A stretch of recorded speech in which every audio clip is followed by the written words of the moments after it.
weekend na may binulgar po si Presidente na Lanao del Sur drug matrix po na may nagpupondo raw po ng maote terrorism yung mga drug lords. Doon po ba sa Task Force Bangon Marawi, bahagi po ba magiging bahagi po ba ng pagbabangon yung anti-drug campaign sa mga IDPs, pagbalik po nila sa komunidad o habang naroon po ba sila sa evacuation center, ay nagkakaroon po tayo na anti-drug awareness po sa mga IDPs? Yes, kasama yan. No?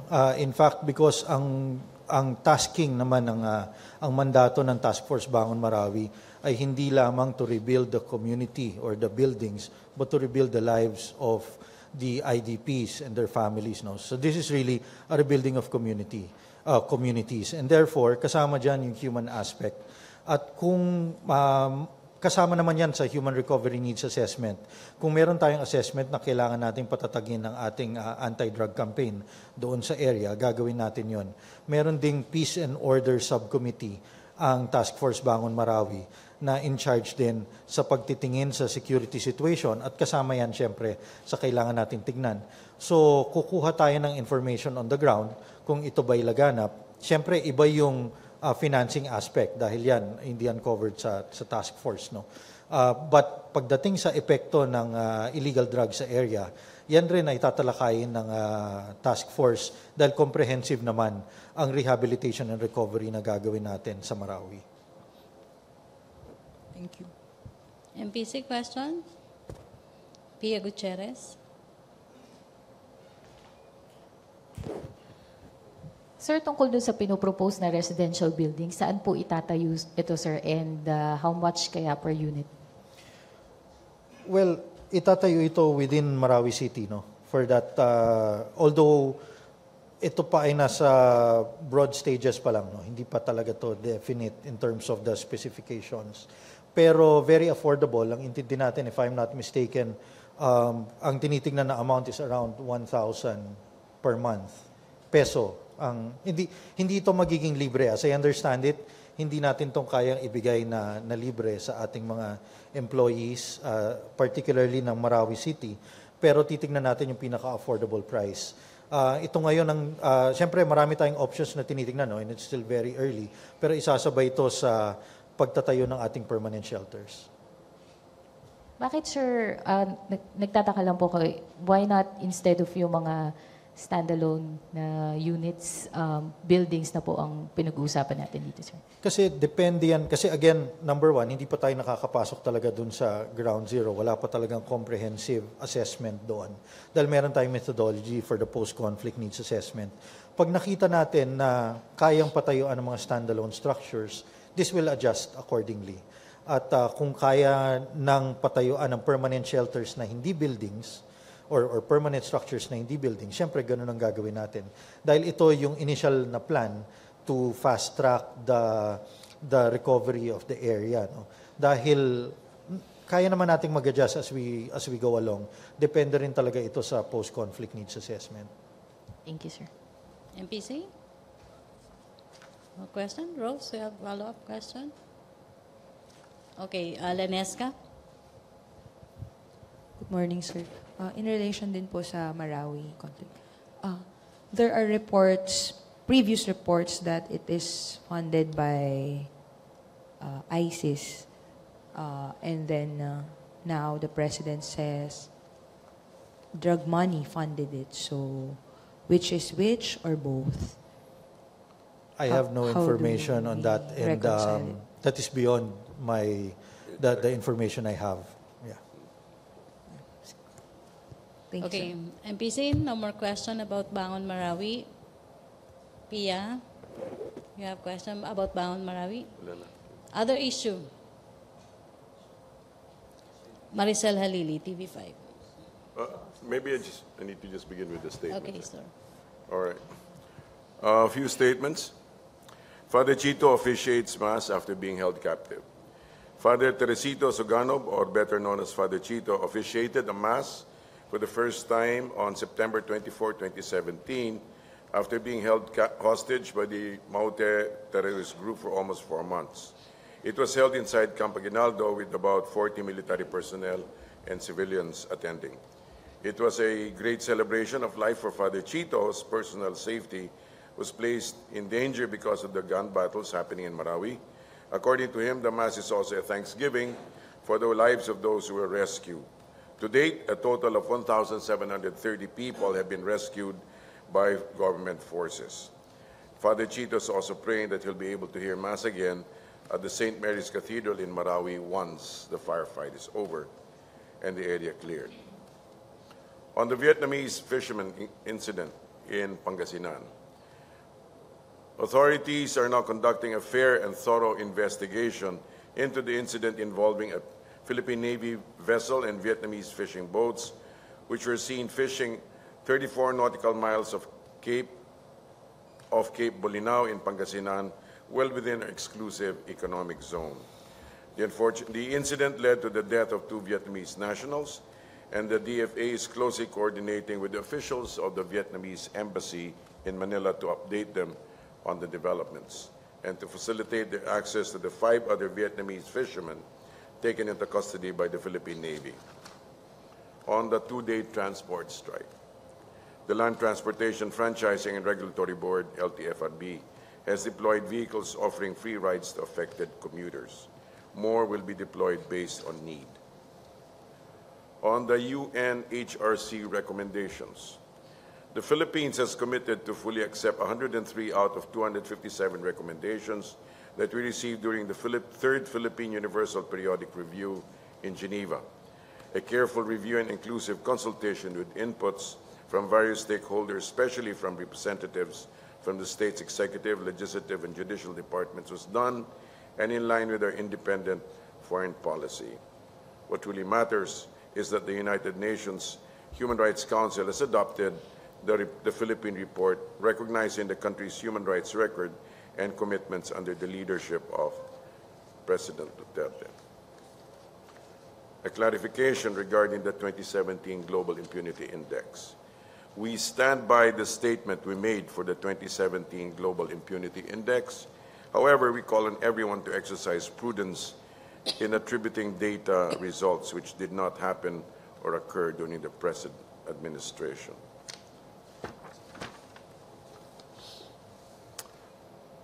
As of today, 25th of September, day 126, terrorist victims, LTG members killed 695, civilians killed 47. Firearms recovered 698, unexploded ordnance recovered 4, improvised explosive devices recovered 11, civilians rescued 1,730, buildings cleared 18 as of September 23, 13. Killed in action 151. Regarding the cash donations, here the status of the donations as of 12:50 on the 20th of September.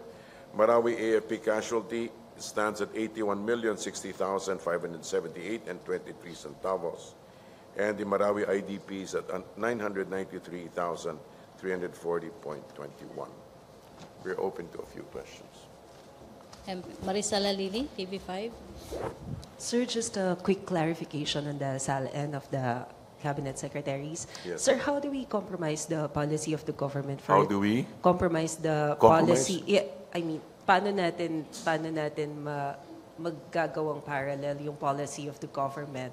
Reconcile. Yeah, that's the right word. Right. Reconcile the policy of the government for transparency and the reduction made on the SALN of the cabinet. I think we already clarified that. You know, the reduction is due to the fact that some personal and private matters cannot be revealed. Especially, for example, when we've said names, addresses of family members, stuff like that. So. Pero sir, kasi na-mention din yung issue on the privacy of the government official. Pero hindi ba siya as good as waive na rin once na pumasok ka doon sa government? No, I think that the law provides that certain aspects need to be kept private. Thank you, sir. Rose Novenario. Ay, good morning, sir. Yes, ma'am. Sir, kapipirma lang po kanina ni US President Donald Trump po dun sa proclamation tungkol po dun sa enhanced national security measures po ng US. Parang naghigpit sila sa pag-vetting po ng mga taong papasok sa kanilang bansa bilang proteksyon sa kanilang mga mamamayan. May plano po ba ang Malacañang na magkaroon din po ng kahalintulad na hakbang para po mapaigting o mapalakas po natin yung ating war against terrorism, considering po na may mga foreign terrorists na lumahok sa Marawi siege? Ma'am, that's part of the, I'm sure that's part of the process na ginagawa ng gobyerno in terms of making sure that our borders are more firmly secured. But if you're asking for new laws that are being written or enacted, wala po at this stage that I know. Except that I know that there are efforts to secure our borders more closely, and that is why we are working more closely with the regional, yung mga neighbors po natin, ASEAN and Malaysia. So nagkakaroon po tayo ng closer relationships in patrolling our borders. Tuesday New. Sir, nabanggit na Secretary Abella, sir. Nabanggit ka makailan ni Pangulong Duterte na he is willing to meet Father Chito Suganob. Mangyayari po ba ito at kailan po possible? I'm sure in time magkikita po sila. Hindi ko po alam kung kailan exactly, but I'm sure in time magkikita po sila. Yes. To Sec Toby, sir. Sir, do you have any information kung nakuha na ng statement si Father Suganob at based on his statement, ito na yung tinatrabaho ngayon ng ating mga sundalo doon sa Marawi para matukoy kung sino-sino pa yung posibleng makuhang mga tao doon sa loob or mga leader? I have no information on that. Okay. Thank you. Questions, MPC? Joseph Morong, GMA 7.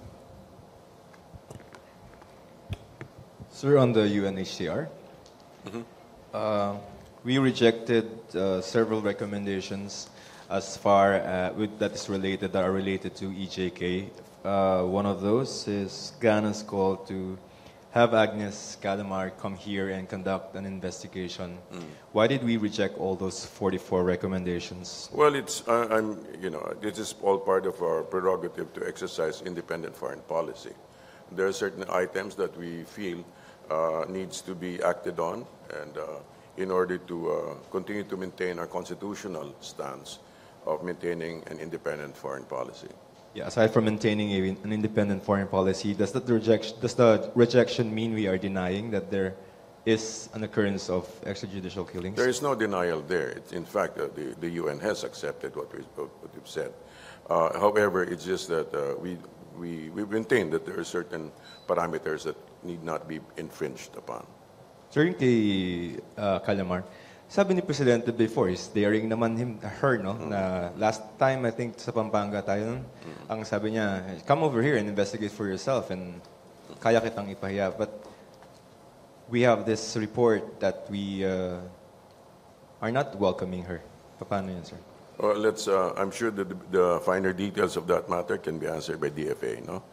However, as the President has also has expressed again and again, is even willing to host a contingent from the United Nations to be able to set up shop in the Philippines. Paano, sir, yun? We did not adopt that request from Ghana, but we have a standing desire by the President to have set up a office here, and then for her to come with conditions, of course, no? Sabi ni Presidente, maintain niya yun. How do you balance it? I'm sure that from the President's perspective, that her presence here would be, not her, the office of the, if they set up here, would be a welcome addition, would be a welcome development. Sir, just related to EJK, there's a petition, I think, on Friday that was filed by several lawyers to the Supreme Court. It's a petition from Mandamus. It's something that, one of those actions that the petitions seek is to open the investigations of EJKs to public scrutiny. Ang sinasabi nila dun, sir, may mga data that were nakalagay doon na may mga in-investigate na mga EJKs, but as to what happened to those investigations, hindi pa din-disclose. So in effect, it's calling on the government to disclose investigations into EJK. What's your comment on this? That should be a matter directly answerable by the DOJ. Yun muna, sir. Thank you. That's it? Question? For my part. May follow-up lang, sir. Kung hindi si Agnes, open ang Philippines to have yung representative nila, basta hindi daw po ba si Agnes Calamard? Hindi ko po masasabi yan. Ang sinabi ko lang is ang presidente, inimbita niya ang United Nations na mag-set up the opisina rito. Okay, questions? Pia Gutierrez. Sir, follow-up lang po dun sa itinanong kanina regarding yung pinalabas na matrix ni President Duterte. Opo. He said, basically dun sa matrix na drug money from local government officials funded Marawi siege. Saan po pumapasok doon, sir, ang ISIS? At kasama din po ba doon yung funding o yung, gaya po ng tanong kanina, both? I cannot hazard, but ang sinasabi po ng presidente, yung narco-politics, doon umiikot yun. There's where they, in a sense, the politicians abet the actual trade, which eventually goes back to, and the trade also is directly related to the local terrorist groups. Apparently, they're all in cahoots regarding the matter. But regarding yung overall funding po doon, wala pa po ba tayong na-establish na connection between ISIS and the Maute group? I'm not, that's not my purview to say exactly. Okay. Pero the President is not saying na walang kinalaman ng ISIS doon sa funding doon sa Maute groups. Let's put it this way. I suppose there's multiple streams of income coming in. Okay, thank you. Okay, Lenesca? Sir, going back to my question po kanina. Yung follow-up din po kay Pia. So, Yes, ma'am. having said na multiple streams, so it That's could just, be again, ISIS and That's just, in Drug a sense, money? an assumption, that is an assumption. okay. So That's not a categorical statement, It, since she was saying, could it be possible? Then I said, it's also possible that there are multiple streams of income coming in. Okay. So about yung second question ko po, about ma'am. Sir Sasalin, you mentioned about privacy. Yes, ma'am. As the main concern, but some of the items redacted also include description of real properties, kung anong nature. Kasama po yan sa privacy description. Yun nga, sir, acquisition cost ng real properties and acquisition cost of personal properties. Are this cost to, sir? So, are this don't you deem these items pertinent to public important for public disclosure, since Apparently, this shows the wealth of the public official. So SALN is there for us to gauge if your wealth is not proportionate to your income as a government official. So without these figures of without these amounts on real properties and personal properties, how would the public know that what government officials earn is are within their salaries, are not coming from corruption?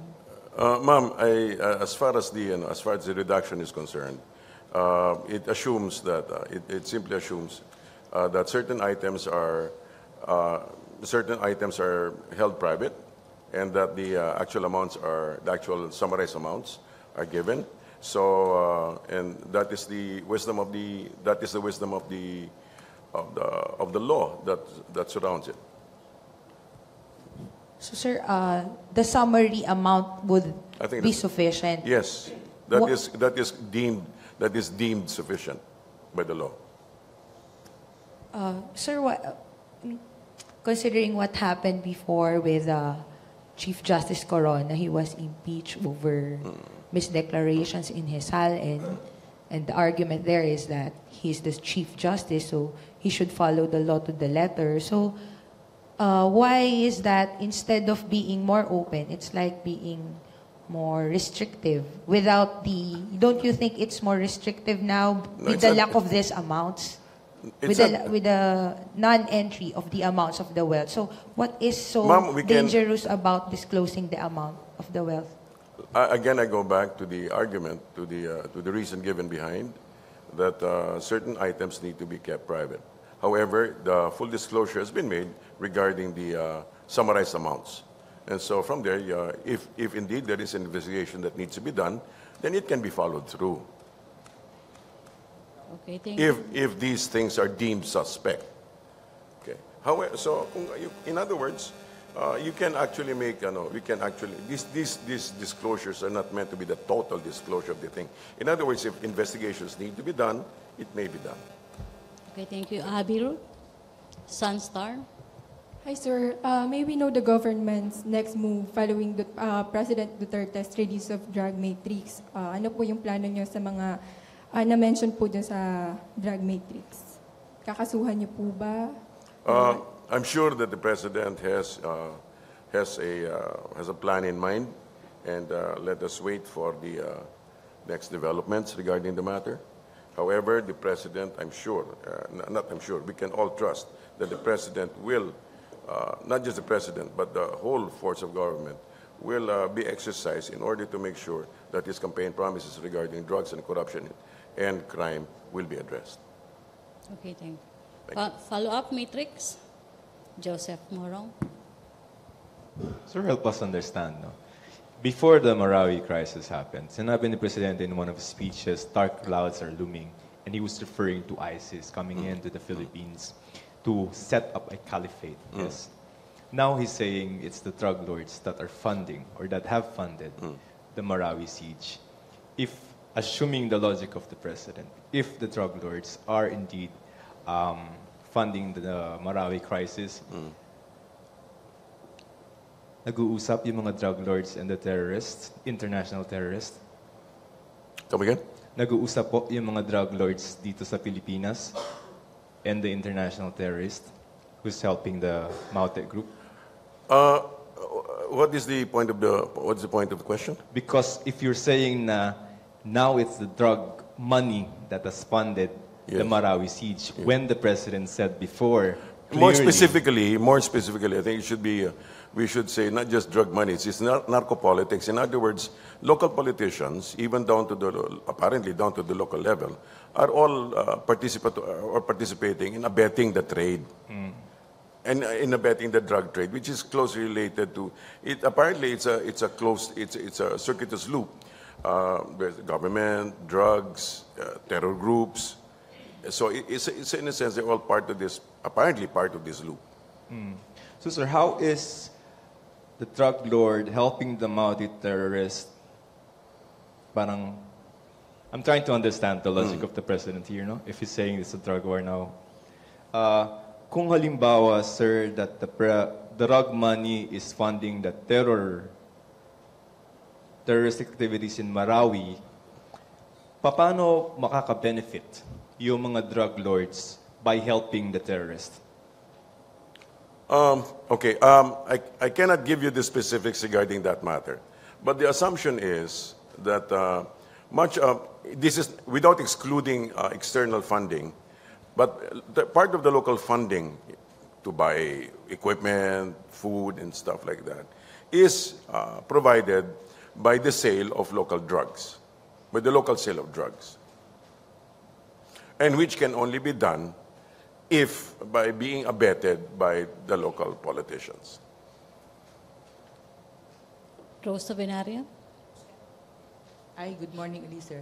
Yes, ma'am. Sir, yung ano po kasi, yung dati pong mga intelligence reports regarding po sa Abu Sayyaf group na connection nila sa drug syndicate, hindi po ba si Isnilon Hapilon as the ASG leader at emir po ng ISIS dito sa Southeast Asia, yun po ba yung connection ng drug lords, ng drug traffickers, dun po sa terrorism? Yun po yung pagkakadeklara po kay Isnilon Hapilon as the emir of ISIS in Southeast Asia. Kasi po yung ASG, previous intel reports po, konektado raw po sa drug syndicates. Pinupondohan din po ng drug syndicates. At yung ASG members daw po ay mga drug dependents or drug addicts din. Kaya nila nagagawa yung mga karumal-dumal nilang pagpatay dun sa kanilang mga bihag. Palagi po ba ninyo, yun po ang naging tuntungan ng presidente sa kanyang paghahayag ng koneksyon ng terorismo at drug syndicate?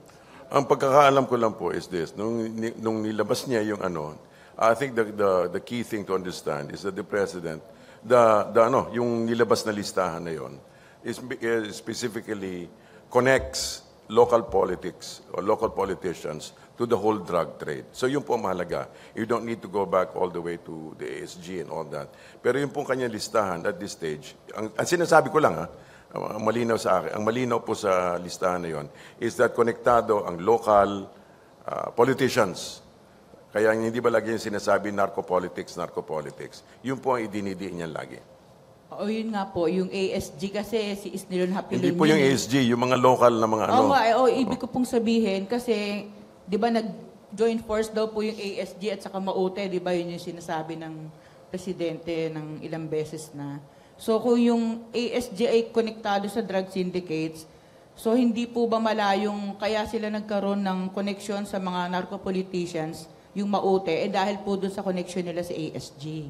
Yun po yung aking punto. Probably so. Okay.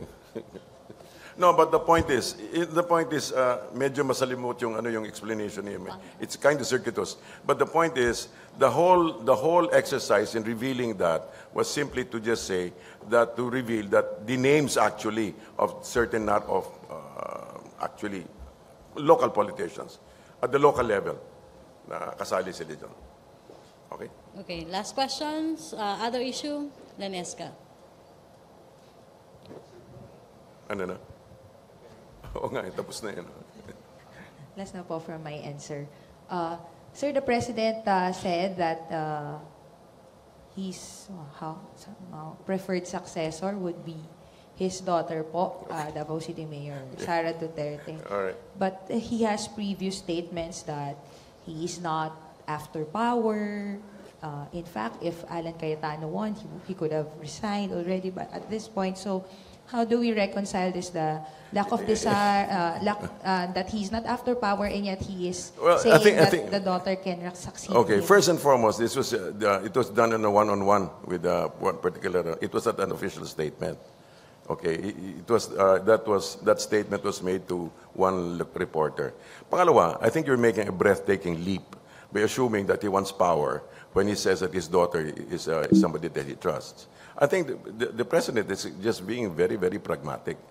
You know, it's not a question of wanting to perpetuate power, but ensuring that whatever gains he has, whatever gains that we have made, administration may have made, will be preserved by somebody that he actually trusts. I think the issue here is trust.